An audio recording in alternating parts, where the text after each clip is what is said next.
அடமானத்தில் இருக்கும் தங்க நகையை மீட்டு மார்க்கெட் விலையில் உடனடியாக விற்க சிறந்த வழி பிரைம் கோல்ட் ஹப். தொடர்புக்கு 9840551787. தங்கத்தை மட்டுமல்ல, உங்கள் தன்னம்பிக்கையையும் மீட்டுத் தருகிறோம்.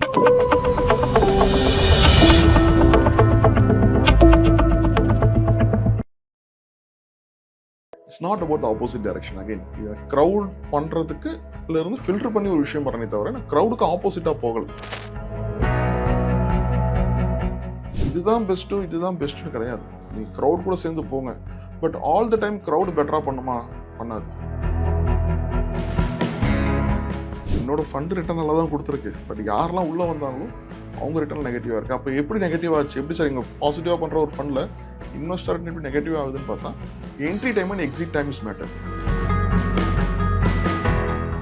முதல்ல நீங்கள் எந்த பாயிண்ட்ல இன்வெஸ்ட் பண்ண போறீங்க, எவ்வளோ பண்ண போறீங்க, எப்படி இன்வெஸ்ட்மெண்ட் ஆரம்பிக்க போறீங்க, ஏன்னா அந்த புரிதலே நிறைய பேர்கிட்ட இருக்கிறது இல்லை. நீங்கள் பணக்காரனா வாழ போறீங்களா, பணக்காரனா இருக்க போறீங்களா? பணக்காரனா நீங்கள் எல்லாருமே வாழறாங்க because of lot of finance.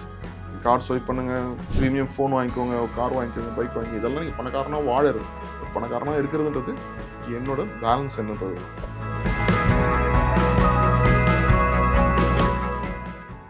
இப்போ ஒருத்தர் வந்து கான்ட்ரா இன்வெஸ்டிங் யூஸ் பண்ணி இன்வெஸ்ட் பண்றாங்க அப்படின்னா எந்த மாதிரி மிஸ்டேக் சார் பண்றாங்க? ஒன்று வந்து எதிர்பார்ப்பு, இன்னொன்று புரிதல். ஏன்னா இந்த பேரே வந்து கான்ட்ரான்னு சொல்லும்போது சிலர் என்ன சொல்றாங்க, நீங்க கேட்ட அதே மாதிரி ஏன் எல்லாரும் ஒரு டைரக்ஷன், நான் ஆப்போசிட் டைரக்ஷன்ல போகணும்? It's not about the opposite direction. Again இதை க்ரௌட் பண்றதுக்கு இருந்து ஃபில்டர் பண்ணி ஒரு விஷயம் பண்ணனே தவிர நான் க்ரௌடுக்கு ஆப்போசிட்டாக போகல. எனக்கு ஒர்க் ஆகுமா சார் இது? Not all the time. So not all. ஏன்னா சம்டைம் வந்து நீங்கள் க்ரௌட் போகிறது லிஃப்ட் சீக்கிரம் போய் இறங்கிடலாம், செகண்ட் ஃப்ளோரில் நம்ம போகிறது லேட் ஆகலாம், வாய்ப்பு இருக்குது. அதுக்கும் என்ன நடக்கலாம் அப்படின்னு பார்க்கும்போது, ஹை வேல்யூ ஸ்டாக் நீங்கள் வாங்குறீங்க, ரிட்டர்ன் நல்லா கிடைக்கலாம், ஓகே, ஒரு 10% கிடைக்குதுன்னு வச்சுக்கோ, 10-15% வச்சு. பட் இந்த லோ வேல்யூ ஸ்டாக்ல போகும்போது டைமிங் நல்லா இருந்து வேல்யூ அன்லாக் ஆகுதுன்னா you make it some 20-25% kind of return. அதாவது 15 சொன்னால் 25 சொல்கிறேன், அவ்வளோதான். I'm not indicating any return. ஒரு ரிட்டர்ன் பெட்டராக கிடைக்கிறதுனா ஆப்பர்ச்சுனிட்டி கிடைக்கும். பட் இதில் நீங்கள் வெயிட் பண்ணணும், வெயிட் பண்ணால் கிடைக்கும். அகைன் ஒரு டைவர்சிஃபிகேஷன் எனக்கு வேணும். சிம்பிளாக திரும்ப திரும்ப சொல்கிற ஒரு விஷயம் அதுதான். இதுதான் பெஸ்ட்டு இதுதான் பெஸ்ட்டுன்னு கிடையாது. நீங்கள் க்ரௌட் கூட சேர்ந்து போங்க, but all the time crowd பெட்டராக பண்ணுமா? பண்ணாது. ஏன்னா மோஸ்ட் ஆஃப் த டைம் நம்ம ஒரு மாதிரி மார்க்கெட்டில் பார்க்கும்போது இட்ஸ் மோஸ்ட்லி சென்டிமெண்டல் ட்ரிவன். எல்லாரும் எதை பண்ணுறோமோ நம்ம அதை பண்ணுறோம். ஏன் one of the very famous familiar fund manager ஒரு ஸ்டேட்மெண்ட் கொடுத்துருந்தாரு, my investment return is positive but my investor return is negative அப்படின்னாரு. என்னோட ஃபண்ட் ரிட்டர்ன் நல்லா தான் கொடுத்துருக்கு, பட் யாரெல்லாம் உள்ளே வந்தாங்களோ அவங்க ரிட்டர்ன் நெகட்டிவாக இருக்குது. அப்போ எப்படி நெகட்டிவ் ஆச்சு? எப்படி சார் இங்கே பாசிட்டிவாக பண்ணுற ஒரு ஃபண்டில் இன்வெஸ்டர் ரிட்டர்ன் எப்படி நெகட்டிவ் ஆகுதுன்னு பார்த்தா, entry time and exit time is matter. நீங்கள் எப்போ உள்ளே வந்தீங்க, எப்போ வெளியே போனீங்க. என் ஃபண்டு 10 ரூபா ஆரம்பிச்சதுங்க, இன்னைக்கு 100 ரூபா வந்திருக்கும். இன்பிட்வீனில் அது 30 ரூபா போயிட்டு 20 ரூபா வந்திருக்கும். நீங்கள் 30 ரூபா உள்ளே வந்து திருப்பி 20 ரூபா வெளியே போயிருப்பீங்க. அப்போ எனக்கு 10 ரூபா நீங்கள் லாஸ் பண்ணுவீங்க. பட் இன்னைக்கு நீங்கள் ஃபண்டில் அப்படியே இருந்ததா நீங்கள் 100 ரூபா வந்துருச்சு என்னவே நான் சொல்லி பாசிட்டிவ்னு சொல்லுவேன். பட் அப்போ டைமிங் வந்து உங்களுக்கு ஒரு பெரிய வேல்யூ. டைவர்சிஃபிகேஷன் அந்த டைமிங் நீங்கள் ப்ராப்பராக உள்ள ஹோல்ட் பண்ணுறீங்க அப்படின்னா will give the better return to you. இப்போ எக்ஸ்பர்ட்ஸ்மே இந்த கான்ட்ரா இன்வெஸ்டிங் வந்து பிலீவ் பண்ணுறாங்களா சார்? ஆஃப்கோர்ஸ் இது இல்லாமல் இல்லை. மார்க்கெட்டில் நீங்கள் டெக்னிக்கலாக பார்த்து இன்வெஸ்ட் பண்ண போகிறீங்கன்னா டெஃபினெட்லி இந்த பாயிண்ட்டை பார்த்துருப்பாங்க இன்வெஸ்டர்ஸ். நீங்கள் ஒரு கொஞ்சம் ஜஸ்ட் லைக் நான் மார்க்கெட் ட்ரெண்டு கூட இன்வெஸ்ட் பண்ணலை, ஒரு எதுக்காக நான் இந்த ஷேரை வாங்குறேன். ஏன்னா மோஸ்ட் ஆஃப் த டைம் அதுவும் இப்போ நிறைய இந்த ஆன்லைன் ஆப்ஸ்லாம் வந்ததுக்கப்புறம் கூட நிறைய சின்ன பசங்க உள்ளே வராங்க. ஃபர்ஸ்ட் டைம் ட்ரேடிங், அது எடுத்தோடனே ட்ரேடிங் வந்துடுறாங்க. அந்த கான்செப்ட்குள்ளே ட்ரேடிங்னா என்னன்னு தெரியதில்லை. இந்த ஷேர் வாங்கினாங்க ஒரு 500 ப்ரைவன். நான் என்னோட கிளாஸஸில் வந்துட்டு சொல்லும்போது ஒரு சின்ன பையன் ஃபஸ்ட் டைம் முடிச்சு தான் வந்துருந்தாரு.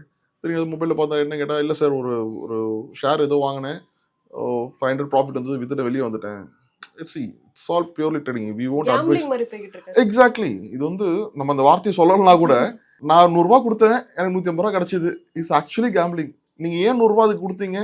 வித்தவுட் நோயிங் எடுத்து நீங்கள் கொடுக்குறீங்கன்னா இட்ஸ் கேம்பிளிங். நீங்கள் ஒரு ஃபண்டமெண்டல் டெக்னிக்கல் பார்த்து இல்லை உங்களோட ஃபினான்ஷியல் கோலை வச்சு பண்ணிங்கன்னா இட்ஸ் ப்ராப்பர் இன்வெஸ்ட்மெண்ட் ஆகிடுது. ஓகே, இப்போ எக்ஸ்பர்ட்லாம் இதை சொல்கிறாங்க அப்படின்னு பார்த்தா, கண்டிப்பாக மேஜர் ஃபண்ட் ஹவுசஸோட அவங்க போர்ட்ஃபோலியோ பார்த்தீங்கன்னா பார்ட் ஆஃப் த போர்ட்ஃபோலியோ இந்த கான்ட்ரா ஸ்ட்ராட்டஜியாக தான் இருக்கும். இது வந்து யாரும் சொல்ல மாட்டாங்க, நான் கான்ட்ராவை பண்ணுறேன்னு சொல்கிறது கிடையாது. தவிர என்ன கான்ட்ரா வேல்யூவேஷன் கம்மியாக இருக்க ஷேர்ஸை வாங்கினாவே இட்ஸ் கான்ட்ரா ஸ்ட்ராட்டஜி தாங்க. Very familiar company. For example goal India, HDFC bank எடுத்துங்க, ரிலையன்ஸ் இன்ஃப்ரா, இந்த வெல் நோன் பெரிய கம்பெனி எல்லாமே வேல்யூ ஸ்டாக்ஸ். இவங்களோட P-லாம் பார்த்தீங்கன்னா இட்ஸ் லெஸ் தென் 11-12% இருக்கும். அவங்க பெக் ரேஷியோ அவனுக்கு சொன்னேன் இல்லையா, இட்ஸ் லெஸ் தென் 1% இருக்கும். நாங்கள் HDFC பேங்க் பெரிய பேங்க் ஆச்சு, அது எப்படி வேல்யூனா அந்த P side they are comparably கம்மியாக இருக்காங்க. ஒரு சின்ன பேங்கை விட அவங்களோட ஷேர் வாங்குறது நான் ப்ரீமியம் கம்மியாக தான் கொடுத்து வாங்குறேன் அப்படின்னும் போது வேல்யூ ஸ்டாக்ஸ்குள்ள தான் வருது. ஸோ வேல்யூன்றது இந்த கான்ட்ரா ஸ்ட்ராட்டஜியோட ஒரு விஷயம் தான். அப்போ எக்ஸ்போர்ட் அக்செப்ட் பண்ணி தான் ஆவாங்க. நீங்கள் போகும்போது நான் ஹையஸ்ட் ப்ரீமியம் கொடுத்து ஒன்று வாங்குவேன்னா it will not work out இந்த all the time. Probably super ஸ்டாரோட முதல் டே ஃபர்ஸ்ட் ஷோக்கு நீங்கள் எவ்வளோ டிக்கெட் கொடுத்து வாங்கலாம். But that will not happen the every show இல்லையா? அவரோட ஷோவாகவே இருந்தால் கூட 10 நாளுக்கு அப்புறம் நீங்கள் ரெகுலர் டிக்கெட் தான் வாங்க போறீங்க. ஸோ இது ப்ரீமியம் கொடுக்குற மாதிரி தான். நான் ப்ரீமியம் இல்லாமல் வாங்குறேன்னா ப்ரீமியம் கொடுத்து வாங்குறேன்னா ப்ரீமியம் கொடுத்து வாங்கினா அதுக்கு எனக்கு ஒர்த் இருந்தால் it's fine. Otherwise I will grow with discount. எனக்கு எது ரொம்ப மார்க்கெட்டில் சீப்பாக கிடைக்குது I will go for it. சரி, இப்போ லாஸ்ட்டாக வந்து இப்போ குரோர்பதி கான்செப்ட் ரொம்பவே பிரபலமாக வந்து பேசப்பட்டுக்கிட்டு இருக்கு.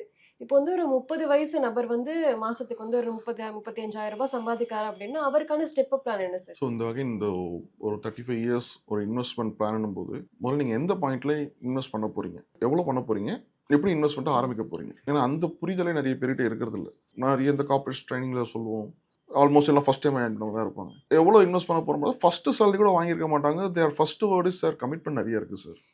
போன மாதம் வரைக்கும் உங்களுக்கு வேலையே கிடையாது, ஸோ சேலரியே இல்லை. இப்போ தான் சேலரியே ஒன்று வரப்போகுது, ஒரு பணம்னு வரப்போகுது. How come you have commitment from the day one? So ஒரு விஷயம். அப்போ நான் எவ்வளோ இன்வெஸ்ட் பண்ணணும் அப்படின்னும் போது இந்த ஃபினான்ஷியல் பிளான் முதல்ல சொல்கிறது, உங்களோட எக்ஸ்பென்சஸ் எல்லாம் நீங்கள் எழுதிட்டு அதெல்லாம் போக மிச்சம் இருக்கிறது பண்ணுறது பேர் இன்வெஸ்ட்மெண்ட் கிடையாது. That will not work out in the long term.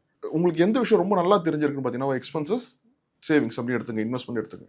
நீங்கள் ஒரு கொஸ்டின் ஆன்சர் பண்ணுற மாதிரி தான். நீங்கள் எக்ஸாமில் போய் கொஸ்டின் ஆன்சர் பண்ணும்போது எப்படி பண்ணுவீங்க, முதல்ல உங்களுக்கு எது தெரியுமோ அதை நீங்கள் ஃபஸ்ட்டு பண்ணுவீங்க, தெரியாத கொஸ்டின்ஸை பின்னாடி எழுதுவீங்க. என்னோட எக்ஸ்பென்சஸ்ன்றது எனக்கு தெரிஞ்ச விஷயம் கிடையாது. ஏன்னா நான் ப்ராப்ளம் ஐ மே பிளான் சம்திங், இதெல்லாம் பண்ண போகிறேன்னு சொல்லுவேன். திடீர்னு எதிர்பாராத ஒரு விஷயம் வரும். நான் 10,000 பிளான் பண்ணி இந்த இடத்துல 12,000 ரூபாய் எக்ஸ்பென்ஸ் வந்து நிற்கும். So my expenses unknown to me. But இதே இடத்துல நான் 5,000 ரூபாய் இன்வெஸ்ட் பண்ண முடிவு பண்ணி வச்சிருந்தேன்னா இந்த 5,000 மாறப்போதா, பட் எனி சான்ஸ் 5,000 ஆட்டோமேட்டிக்காக போயிடும். பட் என்னோட 10,000 எக்ஸ்பென்ஸ்ன்றது 12,000 ஆகும், 15,000 ஆகலாம். ஸோ எது well known to you, your investment is well known to you. So அப்போ தெரிஞ்ச கொஸ்டினுக்கு முதல்ல ஆன்சர் பண்ணுங்க. இப்போ முதல்ல இன்வெஸ்ட்மெண்ட் பண்ணுங்க. வாட் எவர் யுவர் இன்கம், உங்கள் போர்ஷனை நீங்கள் முடிவு பண்ணிக்கோங்க. இப்போ நான் ஒரு 15, 20 இல்லை 30,000 நீங்கள் சொல்கிற மாதிரி ஏர்ன் பண்ணுறீங்க அப்படின்னா இல்லை நான் எவ்வளோ இன்வெஸ்ட் பண்ண முடியும் நான் நினைக்கிறேன் கம்ஃபர்டபுளாக. லெட்ஸ் ஒரு 10,000 பண்ண முடியும் அப்படின்னு நினச்சிங்கன்னா அதுலேருந்து 20% ஆட் பண்ணிக்கோங்க. What ever is your comfortable position அதுலேருந்து ஒரு 20-30% நீங்கள் ஆட் பண்ணி அந்த போர்ஷனை இன்வெஸ்ட்மெண்ட்டுக்கு மூவ் பண்ணி வச்சுக்கோங்க. அப்படி நீங்கள் இன்வெஸ்ட்மெண்ட் மூவ் பண்ணும்போது வாட்ஸ் எவர் ஹேப்பன், நாளைக்கு என்ன வேணா நடக்கட்டும், you should not touch that money. Emergency is different story. But எடுத்துக்கலாம், நான் ஐஃபோன் வாங்க போகிறோம் போய் அந்த இன்வெஸ்ட்மெண்ட் எடுக்காதீங்க. இல்லை நான் புதுசாக பைக் வாங்க போகிறோம் போய் அந்த இன்வெஸ்ட்மெண்ட் எடுக்காதீங்க. You consider your income is only 20,000. 20,000 salary வாங்குறவங்க இருக்காங்க இல்லையா, they're also living the same city, right?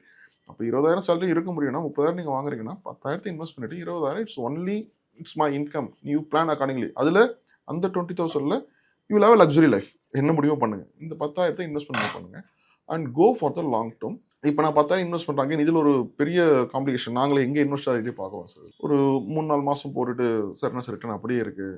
இல்லை 1,000 rupees எஸ்ஐபி போட்டுட்டு வருஷ கடைசியில் வந்து சார் என்ன சார் ஒரு 12,000 நான் போட்டேன், எனக்கு ஒரு 13,000 14,000 தான் இருக்குது, 2,000 தான் ப்ராஃபிட் கிடச்சி. ஸோ 2,000 சிஏஜி ரிட்டர்ன் பார்த்தீங்கன்னா இட்ஸ் குவைட் ஹை. 15-16% கிட்ட வந்துட்டு இருக்கும். எடுத்தோன்னு இந்த நம்பர்ஸை பார்க்காதீங்க.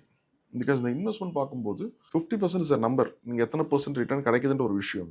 பேலன்ஸ் 50% சைக்காலஜி, உங்கள் மைண்ட் செட். ஸோ அப்போ அந்த மைண்ட் செட் எனக்கு பெட்டராக இருக்கணும்னா நீங்கள் போடுற வால்யூம் கொஞ்சம் பெருசாக இருக்கணும். நீங்கள் 1,000 ரூபாய் இன்வெஸ்ட் பண்ணி 12,000 போட்டு 14,000 ரூபாய் இருக்கும்போது பெரிய வித்தியாசம் உங்களுக்கு தெரியாது. 2,000க்கு வருஷம் ஃபுல்லாக நான் சேர்த்து வச்சுனான் இருக்கும். லெட்ஸ் சே நீங்கள் 10,000 போட்டு 1.2 lakhs வந்து 1.4 lakhs இருக்கும்போது 20,000 போது சவுண்ட்ஸ் குட். பட் ஒரே நம்பர் தான், பட் அந்த சைஸ் பெருசாக இருக்கும்போது உங்களுக்கு அதுக்கான வித்தியாசம் தெரியும். ஸோ அந்த அதுக்காக சொல்லி நீங்கள் இன்வெஸ்ட் போடும்போது ஒரு சைஸபிளாக போடுங்க. ஒரு 1,000-2,000 ரூபாய் போட்டு சும்மா நானும் பண்ணுறேன் பண்ணக்கூடாது. ஒரு ப்ராப்பர் இதில் பண்ணுங்கள். Then go for the long term. நீங்கள் ஒரு 2 வருஷம் 3 வருஷம் 4 வருஷம் போடுறீங்களா, ஒரு 5 வருஷம் 10 வருஷம் போடுங்க. And it's kind of the addictness. நீங்கள் இன்வெஸ்ட்மெண்ட் கூட நான் சொல்லுவேன், என்ன அப்படி சொல்கிறேன். ஒன்ஸ் நீங்கள் பணத்தை உங்கள் அக்கௌண்ட்டில் நீங்கள் பார்த்துட்டீங்கன்னா நான் வேண்டாம்னு சொன்னாலும் நீங்கள் கேட்க மாட்டீங்க. எப்படி நீங்கள் மற்ற எல்லா விஷயமும் இது ஒரு வகையான போதை தான். இன்வெஸ்ட்மெண்ட் பண்ணுறதுமே கூட ஒரு வகையான போதை தான். அது உங்களுக்கு பிடிச்சி போயிடுச்சு, அந்த பணத்தை நீங்கள் பார்த்துட்டீங்க, உங்கள் பணம் வளர்றது உங்களுக்கு கண்ணுடைய தெரியுதுன்னா வேறு யாருமே உங்களுக்கு சொல்ல வேணாம். நீங்கள் ஃபஸ்ட்டு வந்த மாதிரி எடுத்துமே அதில் போடுறேங்க, இந்த விஷயம் தானாக உங்களுக்கு வந்துடும். அது வரத்துக்கு ஒரு 3-4 years ஆகும். அது ஒரு போதை ஆகிறதுக்கு உங்களுக்கு 3-4 years ஆகும். அது வரைக்கும் நீங்கள் பொறுமையாக இருந்து பண்ணிங்கன்னா definitely will make a good money and your net worth will build up. நாங்கள் என்ன சொல்கிறோன்னா, நீங்கள் பணம் போடுங்க, இந்த 1 லட்சமாவது 2 லட்சமாவது இந்த பணம் வளர்கிற நம்பர்லாம் பார்க்காதீங்க. சம்திங் கால் நெட்ஒர்த். என்னோட நீங்கள் பணக்காரனாக வாழ போகிறீங்களா, பணக்காரனாக இருக்க போகிறீங்களா? பணக்காரனாக நீங்கள் எல்லாருமே வாழறாங்க because of lot of finance. Card swipe பண்ணுங்கள், ப்ரீமியம் ஃபோன் வாங்கிக்கோங்க, கார் வாங்கிக்கோங்க, பைக் வாங்கி, இதெல்லாம் நீங்கள் பணக்காரனாக வாழறது. பட் பணக்காரனாக இருக்கிறதுன்றது என்னோட பேலன்ஸ் என்னன்றது தான். ஸோ அதுக்கான விஷயம் உங்களுக்கு கிடைக்கும். Okay sir. ஆனா இப்ப நிறைய பேருக்கு இந்த பொறுமை இருக்க மாட்டேங்குதா சார்? ஏன்னா இப்போ வந்து இப்போ மந்த்லி வந்து ஒரு 2000 சோட்டா எஸ்ஐபி கூட வந்து Yes. 250 இன்வெஸ்ட் பண்ணாலே வந்து ஒரு 25 வருஷத்துல வந்து 1 crore ரீச் பண்ணலாம். ஓகே ஆனா அந்த 25 வருஷம் கழிச்சு அந்த கம்பெனி இருக்குமோ இருக்காது, ஒரு இன்ஃபிளேஷன் இதை பீட் பண்ணிடுமோ, ஓகே இதெல்லாம் கேள்வியுமே நிறைய பேர் வந்து கேட்டுக்கிட்டு இருக்காங்க. இதுக்கு என்ன மாதிரி சார் பதில் சொல்ல விரும்புறீங்க?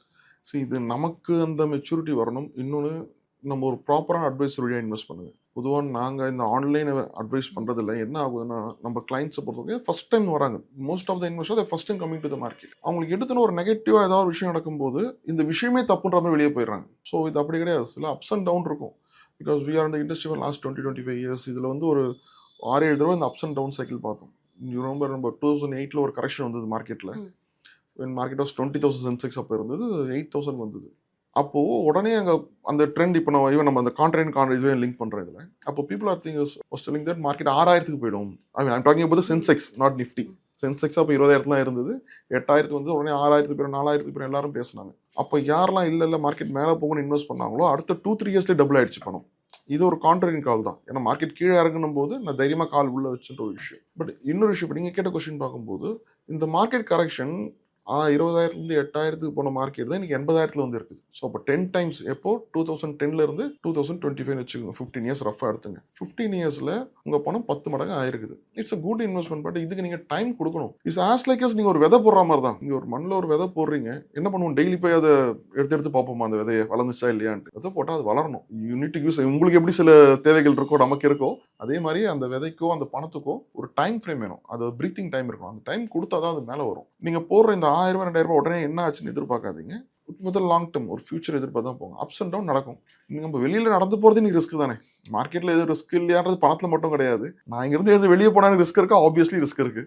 ஸோ இது எல்லாமே நம்ம அக்செப்ட் பண்ணி தான் ஆகணும் அந்த இடத்துல இருந்து. But lot of diversification. எதுவுமே நீங்கள் கேம்பிள் பண்ணல, இல்லை சும்மா பெட் வச்சு இது வந்தால் வருது போகலாம் அப்படிலாம். It's a proper financial planning. நீங்கள் பாஸ்ட்டை பாருங்கள், அதை பேஸ் பண்ணி தான் இன்வெஸ்ட் பண்ண போகிறீங்க. பட் அடுத்த 6 மாதத்தில் அதே மாதிரி இருக்குமான்னு எதிர்பார்க்காதீங்க. நீங்கள் 10 இயர்ஸ் என்ன பார்க்குறீங்களா, அடுத்த 10 இயர்ஸில் உங்கள்கிட்ட பாருங்கள். Life is a long journey இல்லையா. நீங்கள் அடுத்த 1 வருஷம் 2 வருஷம் கிடையாது. இன்னைக்கு 25-30 வயசில் ஒருத்தர் வேலைக்கு சேர்றாருன்னா obviously should have retirement planning, இல்லை அவருக்கு ஒரு மேரேஜ் பிளானிங், இல்லை அவங்களுக்கு அப்புறம் பசங்க வந்து அந்த விஷயங்கள். ஸோ எல்லா இடத்துலையுமே ஒரு ஃபினான்ஷியல் ரெக்யர்மெண்ட்.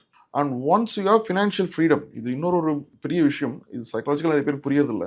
நிறைய பேர் ஏன் இன்னைக்கு கார்பரேட்ல ஸ்ட்ரெஸ்டு லைஃப் அப்படி சொல்கிறாங்க இல்லையா. வேலைக்கு போகும்போது ரொம்ப ஸ்ட்ரெஸ்ஸாக இருக்குது சார், மேனேஜர் ப்ரெஷர் பண்ணுறாரு, கம்பெனி ப்ரெஷர் நம்பர் கேட்குறாங்க.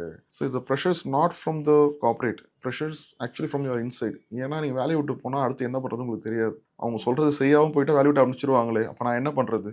அப்போ அந்த இடத்துல தான் உங்களுக்கு ஃபினான்ஷியல் சப்போர்ட் இல்லைன்னு அர்த்தம். If you have a bank balance of which can manage for next 2 years, அடுத்த 2 வருஷம் எனக்கு தேவையில்லை அப்படின்னு நினச்சிக்கோங்க. வேலையை விட்டு போச்சுனா சரி ஓகே நான் போகிற சொல்லிட்டு வந்துடுவீங்க. You won't get in to the pressure. அப்போது முக்கியமாக தேவை உங்கள்கிட்ட பணம் இல்லைன்றது தான் உங்களுக்கு ப்ரெஷரை பில்டப் பண்ணதே தவிர அவங்க கேட்கறது இல்லை. பட் இந்த விஷயம் இட்ஸ் அ பிக் லேக்கிங். இது நான் நிறைய இடத்துல பார்க்குறோம். எவ்வளோ இந்த 1 lakh earn பண்ணுறவங்க கூட வச்சுக்கோங்க, there is no backup at all. Even for the 1 lakh, 98,000 they have expenses. 2,000க்கும் தானாக செலவு பண்ணிடுவார், அவ்வளோதான். So it's a financial planning. They should approach the proper advisor. அதெல்லாம் பார்த்தாங்கன்னா they'll give a right advice to them. Sir, contract investing பற்றி நிறைய விஷயங்களை சொன்னீங்க. ரொம்பவே நன்றி. Thank you, madam. Thank you very much. Yes.